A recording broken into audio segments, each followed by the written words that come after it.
জুলাইয়ের প্রথম দিন থেকে ৫ আগস্ট পর্যন্ত টানা ৩৬ দিনের আন্দোলনে স্বৈরাচারী শেখ হাসিনা সরকারের পতন হয়। শুরুতে আন্দোলন কোটা সংস্কারের দাবিতে সীমাবদ্ধ থাকলেও পরে গণ অভ্যুত্থানে রূপ নেয়। এতে প্রাণ হারান শত শত ছাত্র, শ্রমিক ও জনতা। কেউ কেউ এই আন্দোলনকে বিপ্লব হিসেবে আখ্যা দিলেও বিপ্লবী কোনো ঘোষণাপত্র হয়নি। আওয়ামী লীগের পতনের ৩ দিন পর অন্তর্বর্তীকালীন সরকার গঠন হয়। এই সরকারের প্রায় ৬ মাসের মাথায় আন্দোলনে নেতৃত্বে নেওয়া বৈষম্য বিরোধী ছাত্র আন্দোলনের পক্ষ থেকে বিপ্লবের ঘোষণাপত্র প্রকাশের উদ্যোগ নেওয়া হয়েছে।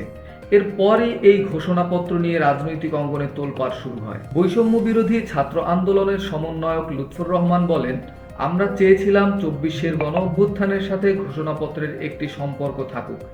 এ বিষয়ে বিভিন্ন রাজনৈতিক দলের সাথে আলোচনাও হয়। এদিকে রাজনৈতিক দলগুলো বলছে, অভ্যুত্থানের এতদিন পর ঘোষণাপত্রের আবেদন নেই। এক্ষেত্রে প্রোক্লেমেশন নয়, যে কোনো নামেই একটি ঘোষণা আসতে পারে। তবে সেই ঘোষণায় জুলাই আন্দোলনের পাশাপাশি বিগত ১৬ বছরের গুম, খুন, নির্যাতন সহ বিভিন্ন বিষয় উঠে আসতে হবে। গণতন্ত্র মঞ্চের সমন্বয়ক সাইফুল হক বলেন, বিগত ১৫ বছরের লড়াই থেকে জুলাই আন্দোলন পর্যন্ত সকল অংশীজনদের ভূমিকাকে বিবেচনায় রেখে একটি ঘোষণা আসতেই পারে। বিএনপির স্থায়ী কমিটির সদস্য ইকবাল হাসান মাহমুদ টুকু বলেন, এটিকে বিপ্লব বলা হলেও আক্ষরিক অর্থে তা গণ অভ্যুত্থান ছিল। এরপর এই শাসনতন্ত্রের অধীনেই সরকার গঠিত হয়েছে। জামায়াতে ইসলামের নায়েবে আমির মুজিবুর রহমান বলেন, আন্দোলন যে নামেই হোক না কেন এর একটি ইতিহাস থাকা উচিত। এই ঘোষণাপত্র আগামীতে ইতিহাস হতে পারে। অপরদিকে বৈষম্য বিরোধী ছাত্র আন্দোলনের দাবি অনুযায়ী ৭২-এর সংবিধান বাতিলের সুযোগ নেই বলেও মনে করেন বিএনপি সহ অন্যান্য রাজনৈতিক দলের নেতারা।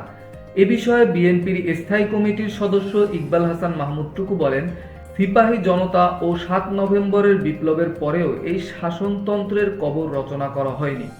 গণতন্ত্র মঞ্চের সমন্বয়ক সাইফুল হক বলেন, অনেক ক্ষেত্রেই একটি আধা নৈরাজ্যিক অবস্থা চলছে। সংবিধান বাতিলের যে কোনো উদ্যোগ চলমান অস্থিরতাকে আরও বৃদ্ধি করবে। পিসিবির সাধারণ সম্পাদক রুহিন হোসেন প্রিন্স বলেন, যেভাবে ৭২-এর সংবিধানের কবর রচনার কথা বলা হচ্ছে তা ঐক্য তৈরির ক্ষেত্রে ফাটল ধরাবে। বর্তমানে ঘোষণাপত্রের চেয়ে জনজীবনের সংকট নিরসন এবং নির্বাচনের দিকে মনোযোগ দেওয়া জরুরি বলেও মন্তব্য করেন তিনি। জামায়াতে ইসলামীর নায়েবে আমির মুজিবুর রহমান বলেন, বিভিন্ন ধরনের ঘোষণাপত্র দেয়া যেতে পারে, তবে ঐক্যবদ্ধভাবে জাতিকে পরিচালনা করা এখন সময়ের দাবি। অন্যদিকে রাজনৈতিক দলসহ সবার ঐক্যমতে জুলাই বিপ্লবের ঘোষণাপত্র হবে বলে জানায় সরকার।